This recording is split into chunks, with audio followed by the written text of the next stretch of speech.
Hello everyone, this is Marcel from Germany. Some of you might already have seen me on some of our YouTube videos. Yes, I'm really happy that you joined us. And yeah, it's quite some time now that we have our great report out there in the real world, and a lot of you already have been using it. So I think basically some of you already might have some experience with it. For others, it might be completely new.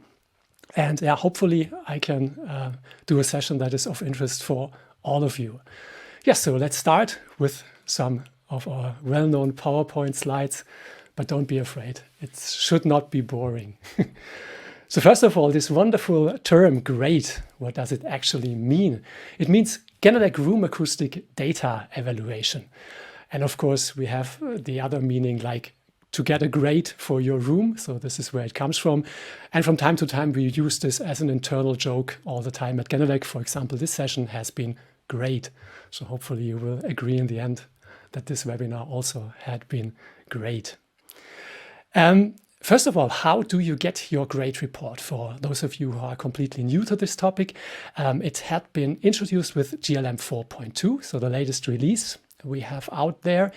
And first of all, you will have to make an account, a Genelec community account, so that you can be logged in, because we'll send you the grade report as a PDF to your email address.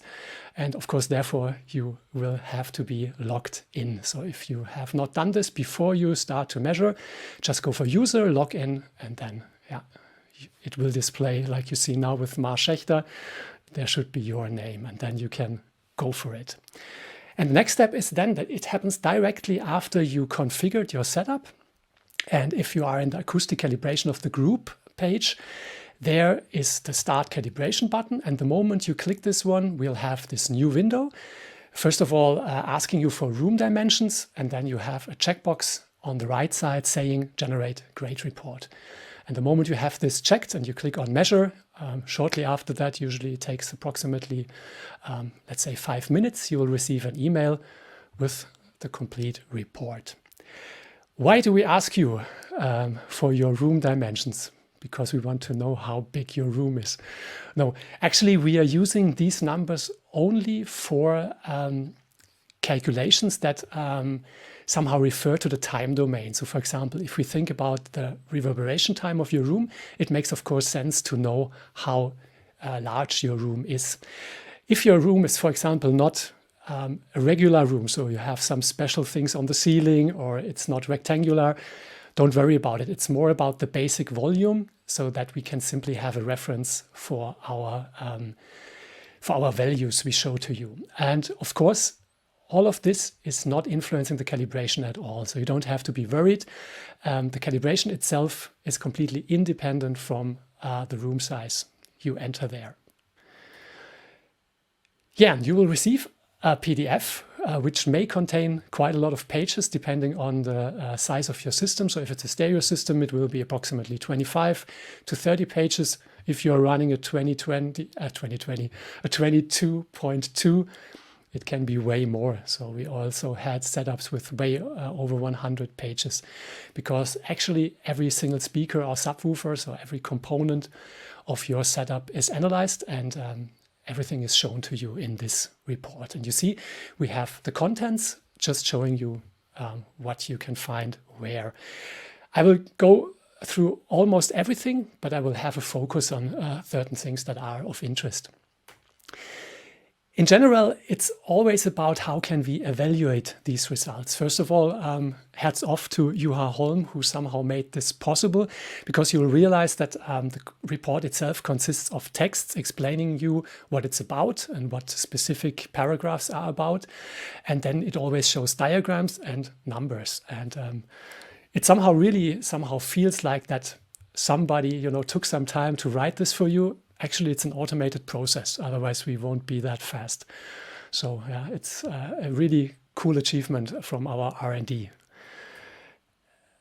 We start with a summary in this report, and this summary is really meant to give you an overall overview about the specific categories. And we use some traffic light system. And once and for all, you don't have to be afraid if there is a red as well. Yeah? This only should point you towards things that could be improved.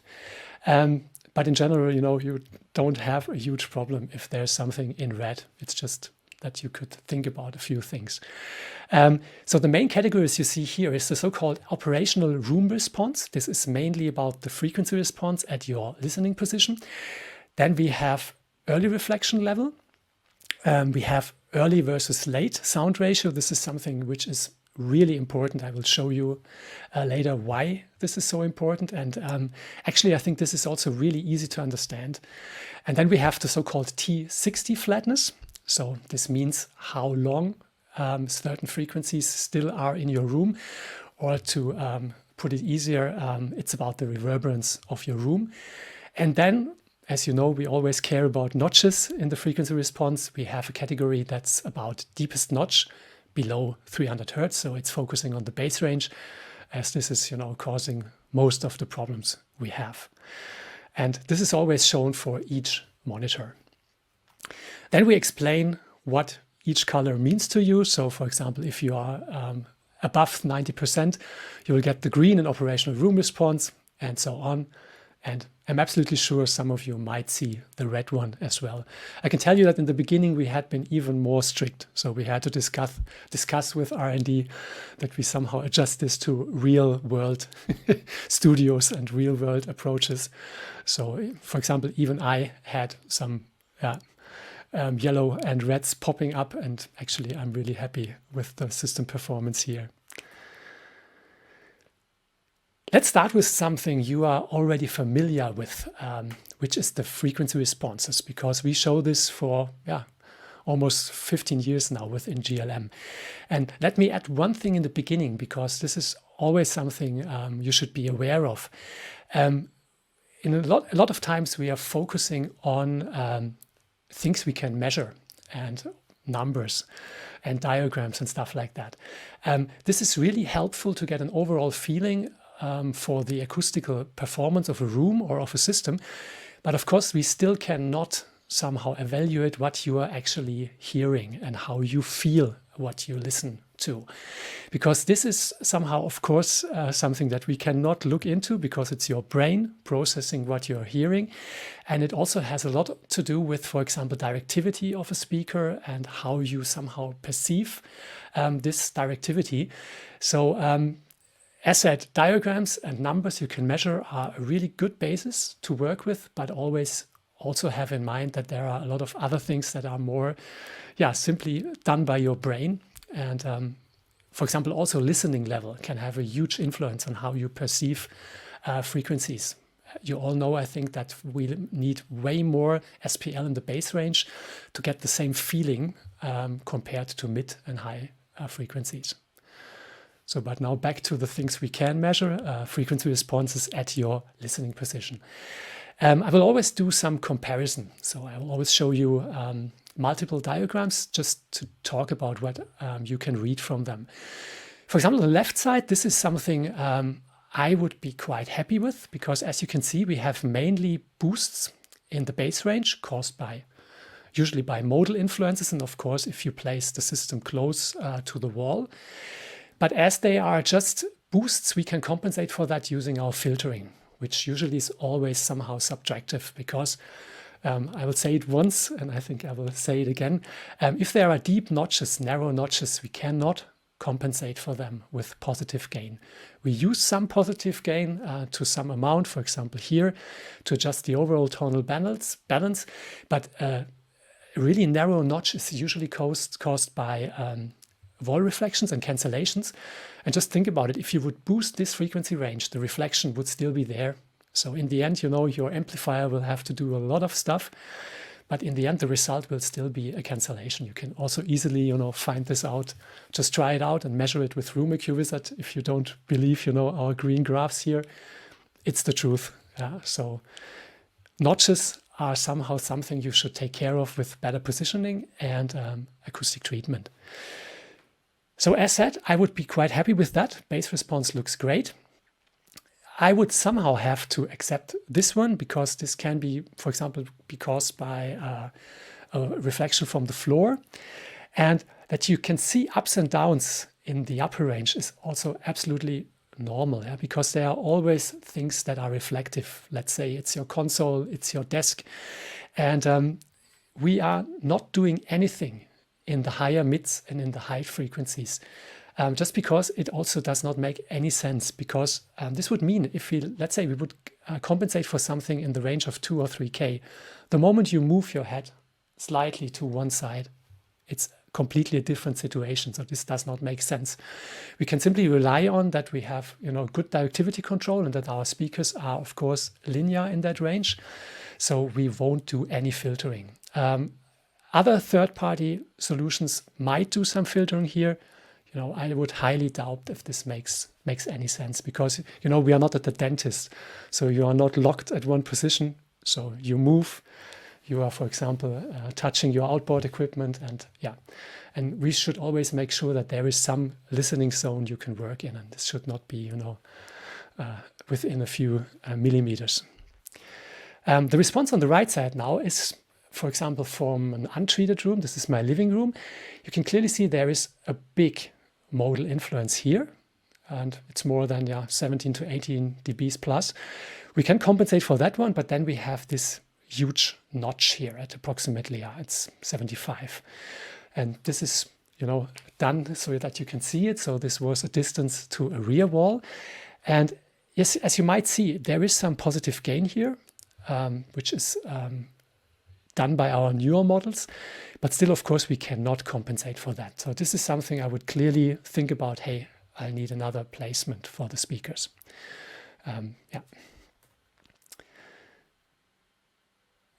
Now, to make things even worse, this is also a real-world example. If somehow the cancellations sum up at one frequency range. So as you can see, there's a huge, huge hole at 100 hertz here. And usually this happens, as you might know, we have always this quarter wavelength thing. So you can somehow find out which distance to a wall could cause this. 90 hertz is approximately 1 meter. So for example, this could be caused by 1 meter to the wall behind the speaker and 1 meter to the sides, and probably also something from the floor. And of course, it can also be a consequence of a room mode. So if you see something like that, you should really think about trying out different positions and measure again. And then usually you can spot this, because you cannot work with something like that, because it's also not narrow. And then I could accept it. But this is really wide, and you would really have problems in simply adjusting your mixes or your productions if something looks like this. And another example, as you can see, we still have a notch here, but this is no longer that wide. So this could be accepted to some point. And I will also show you soon that something like that could be handled with using a subwoofer.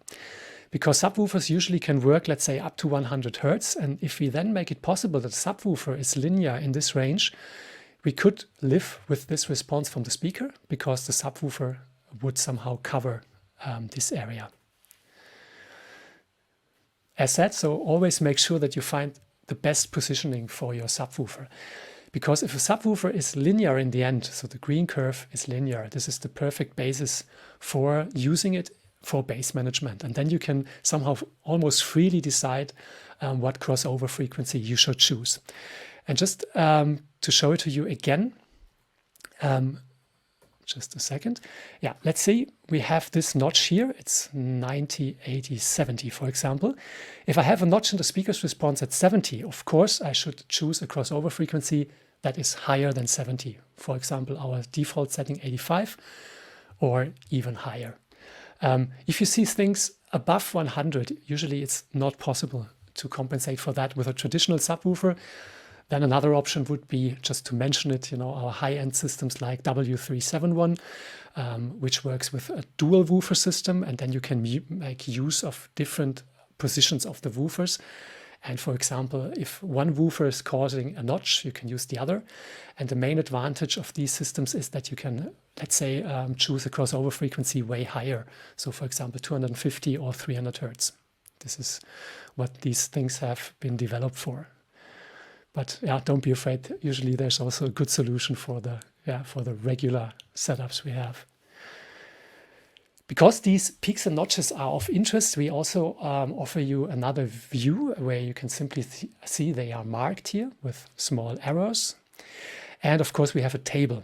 And as said before, peaks are of interest if you want to optimize your overall room acoustics. So for example, if you see a large modal influence, a boost at 60 Hertz, you could ask an acoustician, hey, is there any chance, for example, to have bass traps or plate absorbers that work in that range? If it's a porous absorber, he probably will tell you, hey, okay, we can do something, but for example, we would never be able to compensate 7 dBs. And even a plate absorber has to be really well constructed that it can do the job. So we are really happy that to some amount we can do this with our filters. But what you should focus on are the notches, because as already said, these can be improved by better placement. Yeah, for example, bring the speakers close to the wall, or always place a subwoofer directly to the wall. Yeah, don't place it, let's say, 1 meter away from the rear wall. It doesn't make any sense and make things way more complicated. Modal influences are somehow one part of the problem. There are a lot of really good calculators out there. Just go for Google and Google room mode calculator, and most of them also have this really nice option that they can visualize things, so that you can see, for example, I've now entered room dimensions, typical thing 3 by 2 meters, height is 2.4, and then you can see there are different types of modes. So axial, or if they are, for example, also oblique. And I can click on that. For example, one mode would be 57 Hertz. And for this somehow one first big mode, you could see the black area has a lot of energy. So there's too much bass, so close to the wall. And for example, in the middle of the room, there would be a really huge cancellation. Yeah, so there's not a cancellation, this is simply a null. So for example, if you would sit in the middle of the room, always the 50 Hertz would be somehow gone. This is, for example, the basis why a lot of guys, and of course they are right, tell you if you want to arrange the basic setup of your room, it's always useful to think about the 1/3 rule. So for example, don't sit in the middle of the room, because all room modes love symmetries. Just go, for example, to 1/3 of the room. Yeah, so for example, you can perfectly analyze the basic modal structure of your room. And then the second bad guy, there are two evil guys for us, room modes and SBIRs, so speaker boundary interference responses, which simply means that speakers, especially compact speakers, are always omnidirectional in the bass range. So the energy gets everywhere, not only towards you. And no matter, if it's a ported design, so if there's a bass reflex port on the backside, it's always the case. So even if the bass reflex port is on the front, it's still omnidirectional in the bass range. And therefore, the sound gets reflected by the wall behind the speakers, for example. And then you can see we have the direct sound from the front of the speaker, which travels to you. And then we have the sound reflected from the wall. And of course, there is some difference. And if it's the quarter wavelength rule, they simply cancel out at your listening position. And this means that without the reflection, we would have a linear response. But unfortunately, we are not living in anechoic chambers. We are living in the real world rooms. So there are always some walls around you. And then you will see these cancellations. And of course, it's not only the back wall, it's also side walls, it's the floor, it's the ceiling. But you can somehow get rid of one of the causes the moment you are close to the wall, which is behind the speakers or the front wall. And as said, you can easily calculate what distance will cause what notch in which frequency range. For example, the 1 meter, I see this a lot of times, will always cause something like 90 Hertz notch. And then you can see if you're getting further away from the wall, it's always going deeper. So for example, if you are 2 meters away and your speaker is only playing down to, let's say, 50 Hertz, you could live with that. But as you know, even our compact designs easily play down, for example, to 45 Hertz, for example, 8330s. You would have to be away really far from the wall, so usually approximately 3 meters. And I don't know that many rooms where this is possible. So always try to make sure that you place the speakers close to the wall. And GLM makes it really easy for you to try out things. And of course, you don't have to measure all speakers. Usually, for example, if I'm playing around and if I'm starting to think about where to place my speakers in the room, I'm just doing a group with one speaker. If you already have your groups defined, you can simply go back to Edit. So just select a group on the right side, then go for Group Preset Edit, and then just click on the speaker and set the group status to off for the speakers you don't want to measure. And then you can be really fast. Also for the subwoofer, I always make several measurements at different positions. And also important, the subwoofer does not have to be in the middle of your speakers, because we cannot localize really low frequencies. So if you get a better frequency response, if it's slightly to the left or to the right side, or sometimes even in the corner of the room, that's perfectly fine. And as said before, the room modes love symmetries. So if you place the subwoofer directly on the middle axis of the room, this also can cause some problems. This is especially true, for example, for all of our analog designs, because you somehow only have dip switches to adjust these stuff. And of course, you have more options with the subwoofer. As shown in the beginning, if I'm having a subwoofer close to the wall, I'm getting a flat response from the sub. I can have the speakers closer to me and further away from the wall. Still, you should avoid the distance between 0 to 1 meter.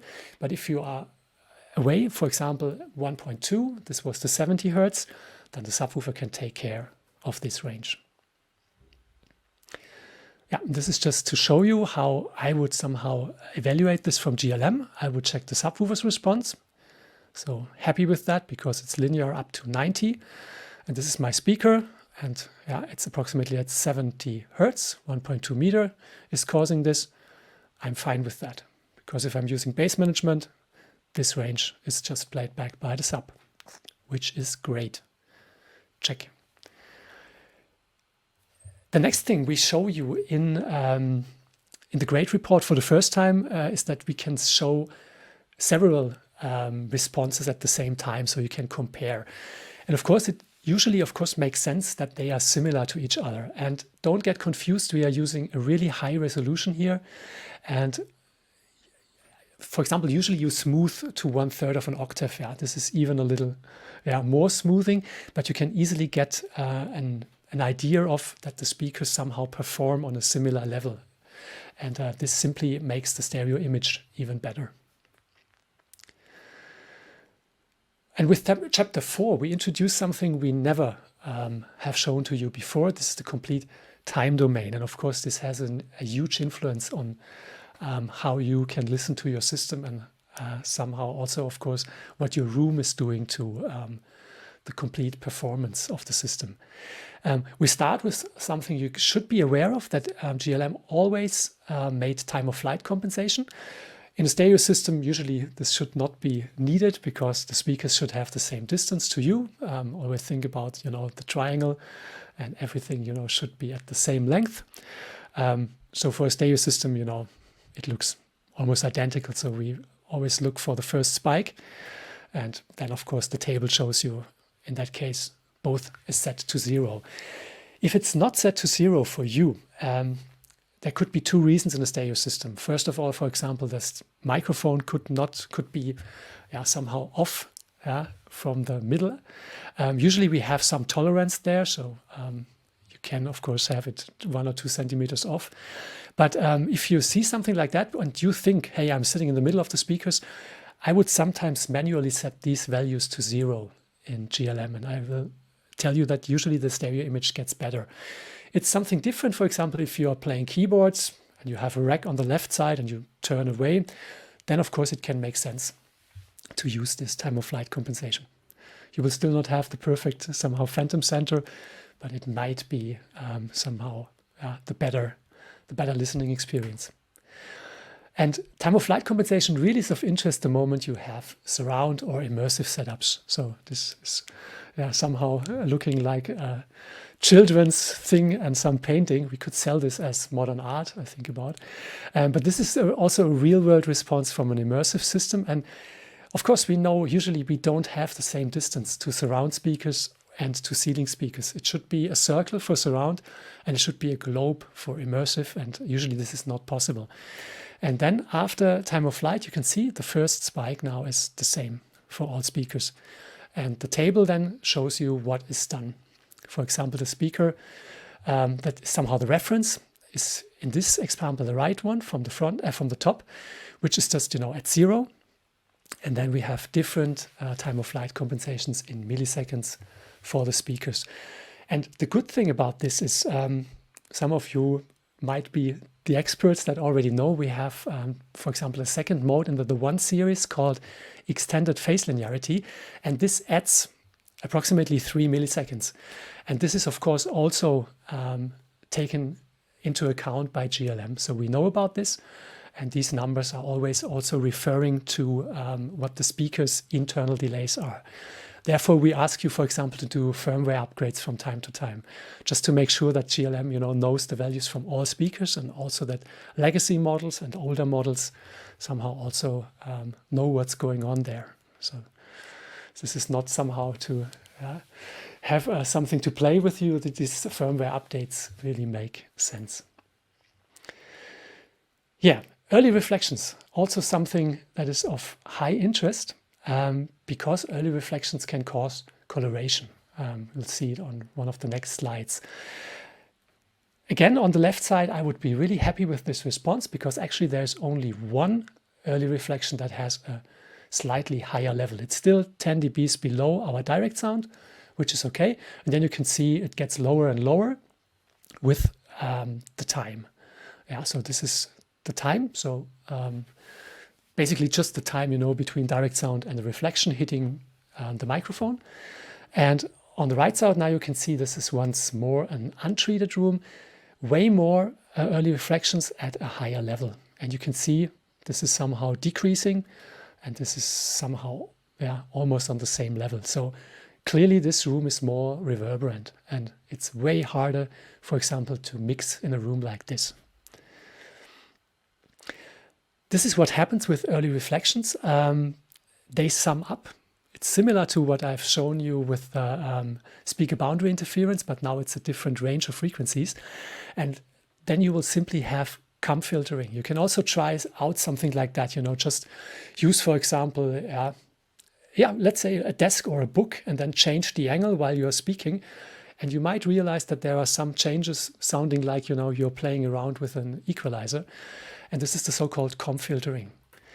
And this is one of the main paragraphs that you can clearly see and read out from what is going on with these early reflections. And we are also showing you some more details for example, marked ones, so the higher ones. As shown before, this was 1 marked with the 1. It was 1 millisecond, with which relates to 35 centimeters. And then, for example, the frequency dip would be approximately at 500 hertz. So this is also to make it easier for you to understand, which frequency range is affected by these early reflections. Just be aware of, they don't have to be that deep, these notches. You can clearly hear some kind of coloration way before that.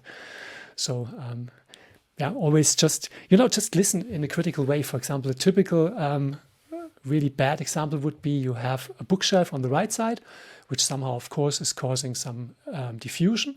And then you have a window on the left side without any curtains. And of course, a window will cause a lot of early reflections. Then you will always have problems with your stereo image. It will always somehow, shift to the side where the window is. And of course, also the sound will somehow sound colored.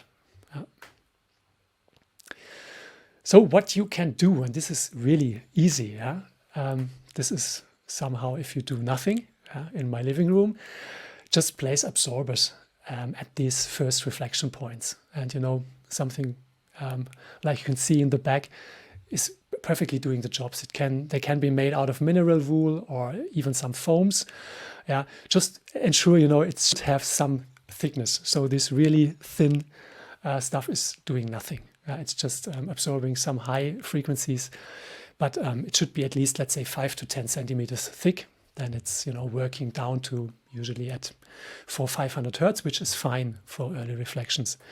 And of course, yeah, just, you know, great animation. And if you have somehow the luxury option to get your room built for you, this is why professional studios somehow don't use parallel walls. Yeah? Because if you have a design like that, the reflection is somewhere else and not at your listening position right from the start. Of course, still they use absorbing materials as well. Yes, and now, as said in the beginning, usually, you know, I just look, first of all, I look, of course, at on the summary, but then I'm clearly focusing on early versus late, because in a lot of project studios, this somehow tells me if there's a problem and if there's something that could be improved.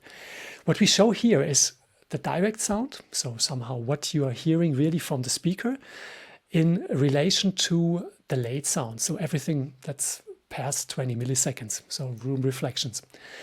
And I hope you already know that, of course, if you're doing mixing and if you're doing productions, you should listen to what's coming out of your speakers and not what's happening in your room. Because in the end, your production should work well in other rooms, in other environments, on other systems. And the only sonic reference to have this mentioned once is that you somehow know what's coming out of your speakers.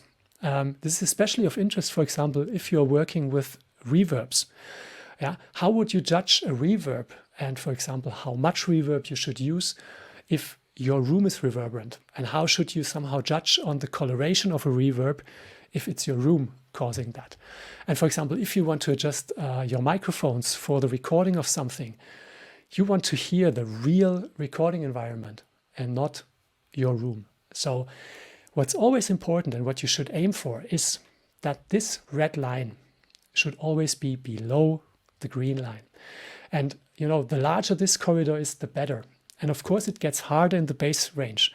As said, for example, this is a room from one of my colleagues in England, and he's also using some basic absorber panels, and they become active in the range of 700 to 800 hertz. So really effective. And you can see that, yeah, because then this corridor is wider, and so we have a better ratio between direct sound and late sound. And they still do a good job here because, of course, we still have more direct sound. And in the lowest bass range, of course, yeah, you will have to live with that. There are options, of course, but they are expensive. So, of course, if you contact an acoustician, which is always a really good option, so we really would like to see that all of you make use of this option. There are also some guys like, for example, GIK Acoustics. You can send the report to them, or you can send a room EQ wizard measurings to them, and then they can simply adjust you in finding the right solutions. Just to show you what it should not look like, this is once more my living room, and as you can see, starting at 200 hertz, the reverberance and the room reflection level is almost on the same level like the direct sound. What you also should keep in mind, what is really easy sometimes, is move closer to the speaker. So for example, if you're using 8320s or 8330s, but you think, hey, I'm a cool producer and I'm using these in midfield, just, you know, because I have seen this in other studios. So I'm sitting away like 3 meters.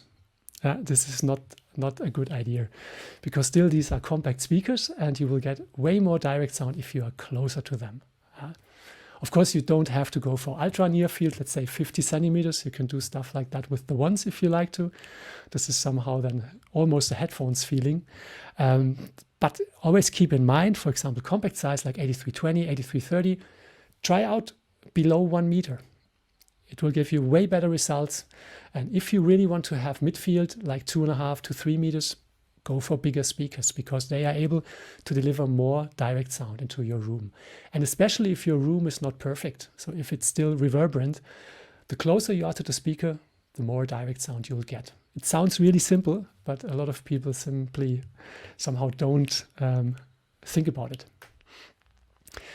And this, for example, would be a top-notch room, because as you can see, this room is even better towards the frequencies around 100. So someone really took care of this. So this is a really well-designed room. And I think actually the speakers are also flush mounted, which of course is also a really good option.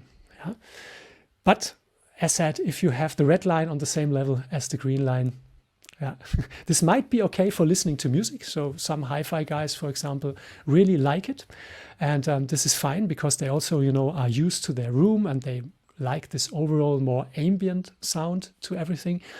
But I also tell these people usually, if you really want to somehow have a close look into the production and what the guys thought about it, and for example, what sound design they used with reverbs and stuff like that, it's way more fun if you're getting enough direct sound.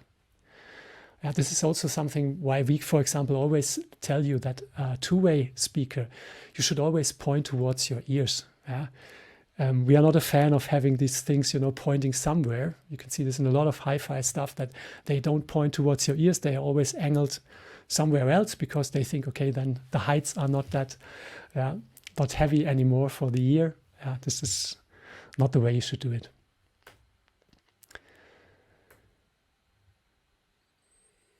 Yes, and now let's somehow have a look at what we can read out of all of this time-related stuff. First of all, we show a corridor, and this is important to know in this chapter 5. This corridor is adjusted somehow to your overall reverberation. So if your room, for example, has a longer reverberation time, this corridor might sit in another spot. But it somehow shows, for example, am I within this corridor with the reverberation time? And a lot of times you will have to accept that it's perfectly fine, let's say from 300 and upwards. But as said, it's not that easy to control the low end. And then usually these times are longer. This is just how it is in reality.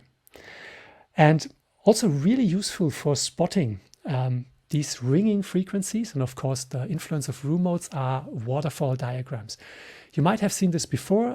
Free software Room EQ Wizard is somehow offering you excellent results. And this is also one example. You can see we have, of course, a modal influence at approximately 60 Hertz. And this is somehow the magnitude. So you can see, of course, this frequency is boosted. And then what you can see from a waterfall diagram is how long this frequency rings in your room. So if things reach this somehow layer in front of you, then it rings for this diagram 500 milliseconds. And you can see it's better and way more controlled because absorbers and some bass traps work in the range above 100, but they don't do anything about the 60 Hertz. Once more, this is something we can take care of in GLM with a filter. But of course, you could also discuss with an acoustician, is there something, for example, I can do with this 60 Hertz mode. To compare it, on the right side, once more, the untreated living room. You see, difference is clear. So above 100, fine, not that fine. Somehow this is my room. This is a room I share with my wife. Sometimes this is also something you should think about. You cannot do all the things in your living room, unfortunately.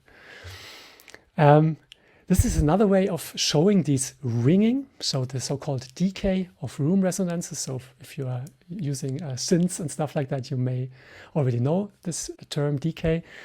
Just showing you for some frequencies, as said, for example, the 65 is critical in that example, how long they ring. And as you can see, for example, the 40 Hertz thing rings almost 0.9 seconds, almost a second, which is quite a lot.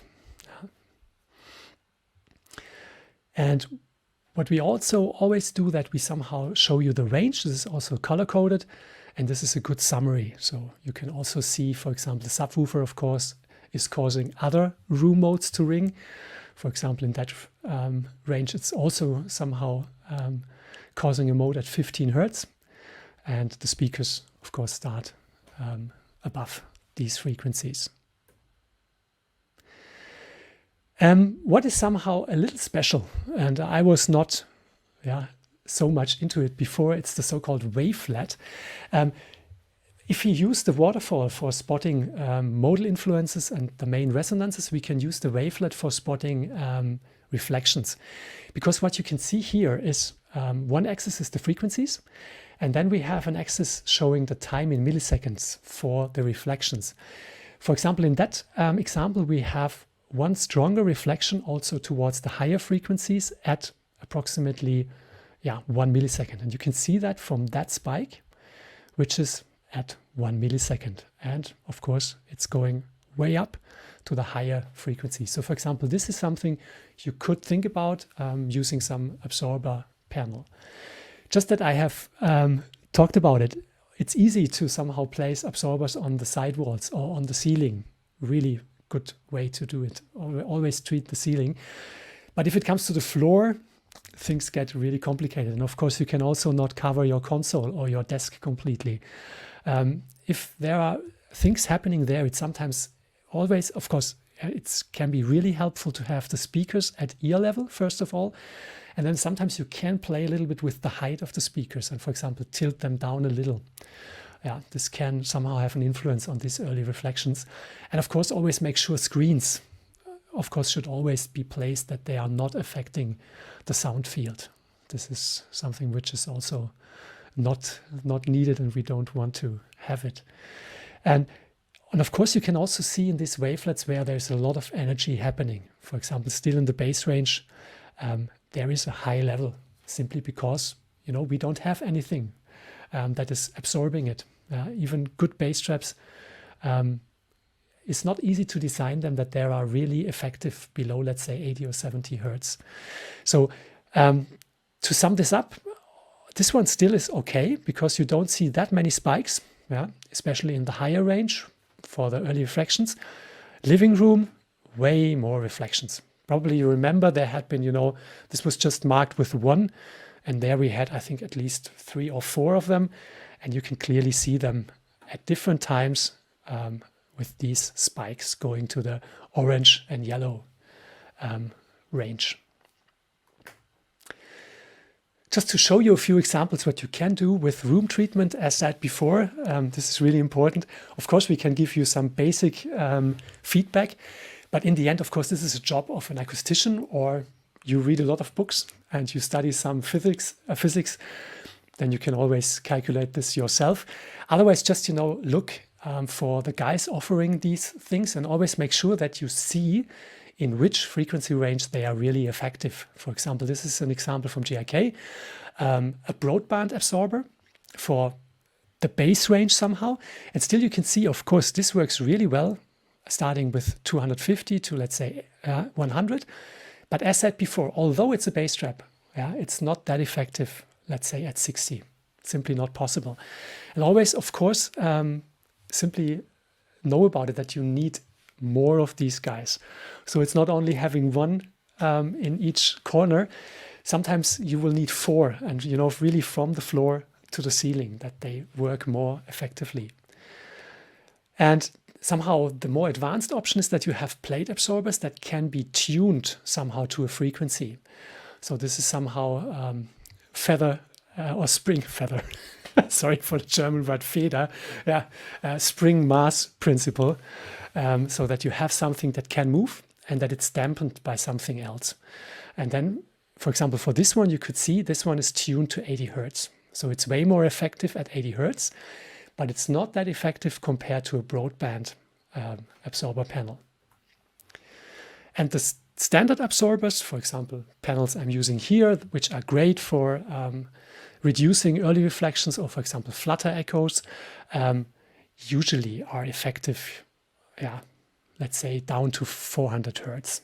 And of course, it's no problem for them to do the higher mids and high frequencies, but this is the things you can work with them. So it's not made for bass. And I think a lot of you also know these really fancy diffusers. So they look like skylines, and it's always, giving you the feeling, hey, cool, now I'm in a professional studio. Diffusers are great, for example, for recording rooms. Let's say you are recording drums and you want to have some really cool reverberant field, but this should be somehow be controlled and sounding good. And therefore you can use diffusion, because a diffuser somehow simulates a larger room, because the reflections are no longer, just in one angle. They are somehow, as the name says, they are diffused, and you're getting a better reverberant field. But if you need this in your home studio, for example, I really doubt it. And before you spend a lot of money on these fancy looking diffusers, just buy some more absorbers and bass panels. Yeah, it's really only if you're getting the feeling, hey, it's now really, really dry here, and it feels strange if I'm talking to my friends or my customers, then you could think about some diffusers, and of course the recording rooms. But for basic mixing in a project studio, start with bass traps and absorbers. Yeah, and finally, I can really keep this short. We now have a standard, so a really strict standard from the ITU, and they define, for example, corridors for the frequency response, which, for example, is perfectly fulfilled here after calibration. And I think a lot of you will get really good results if you're using GLM. And they also once more show you the strongest early reflection. And they define it everything that is above, for example, minus 10 dB. You already know what to do about this. And then, don't be too scared about this if you fail this reverberation time thing. This is made for studios. So for professional studios that, of course, usually are built by acousticians. And if your project studio is simply not as good as the ITU is suggesting, then it's not the huge problem. Always think about it. Phineas recorded Billie Eilish, really great stuff in there. I think it was a regular bedroom, and then they mixed in a room that had some damping, but still, use your ears and just, for example, make sure you're close to the speakers and do the basic stuff like absorbers and bass traps. And the ITU is perfectly fine for, the high-end stuff. Cool. Otherwise, we always made it to 1 hour. I was not sure about it, but it worked fine. So thanks a lot for attending this webinar. Thanks again for Jaakko running everything, and for Anders and Eric replying to your questions. You can reach us under support@genelec.com. Also share your feedback. We really appreciate it. And of course, a lot of you always give us really important input. So for example, a lot of this stuff we are using right now is simply based on that you had been asking for it. So this is just, a really cool thing that we have this interaction with you as, our customers who are using our stuff every day. And the cool thing is that usually I think almost all of us who are working at Genelec, we are also into music, into production, and it's just fun. So thanks again. Have a nice evening or day wherever you are watching, and see you next time. Thanks a lot.